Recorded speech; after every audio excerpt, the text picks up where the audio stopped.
Mary saw Sister Josephus' waving hand, but before she could respond, the road made a sharp bend and the convent was out of sight. "We'll go with you to the boat, Mary," said the nun by her side when the wagon stopped at the entrance to the dock in Pittsburgh. Mary shook her head. "I'm perfectly all right, sister." Mary's hands were already pulling at the straps that held her luggage on the back of the wagon. There wasn't much. Just the tapestry valise that held her school uniforms, her graduation clothes, and her toilet articles. And her box. Mary gaped at the lines of black men carrying cargo onto the boats. She had never seen a black person before, and she was fascinated and confused. Educated by ardently abolitionist teachers, she could not understand why the men were singing and laughing. She looked for their chains and shackles, but could find none. Then she saw a white man sitting on a horse near the freight wagons, a coiled whip in his hand. She shuddered and looked away, toward the boats.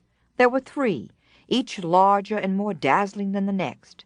Their smokestacks were topped with golden crowns, and gilding decorated the elaborate lacy wooden trim on their decks. The biggest was 3 decks high, with shining brass bells and rails, gold-edged doors, and a golden-towered city amid dazzling flowers of every color painted on the cover of its gigantic side-paddle wheel. Gold letters named the boat City of Natchez. "Make way!" came cries from all sides, from drivers, from men hurrying, from boys carrying luggage behind rushing people. Then Mary saw the small, red, clapboard building. Gold letters on a white board over its door said, "Tickets and bills of lading." All Mary's excitement and determination seemed to seep away. She felt alone and frightened. Clanging bells from the landing demanded attention. Mary plucked at the sleeve of a stout, gray-haired woman near her. "Excuse me," she said. "Does the bell mean the boat is leaving?" The woman turned to Mary, glaring. Then, when she saw the girl's terror-filled eyes and neat gray uniform and bonnet, her expression softened.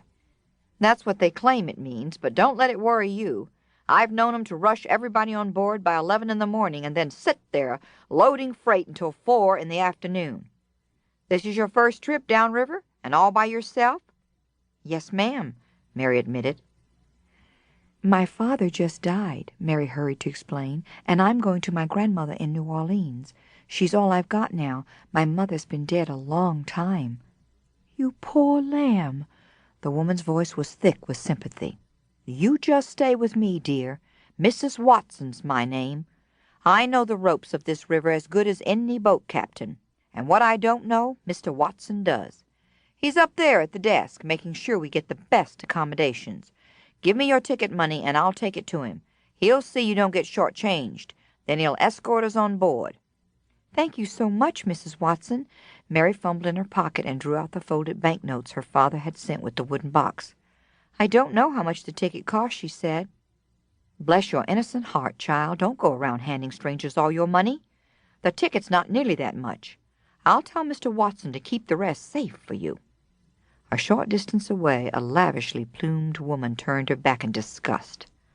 "A plump chick ripe for plucking," she grumbled under her breath, "and somebody got there before me."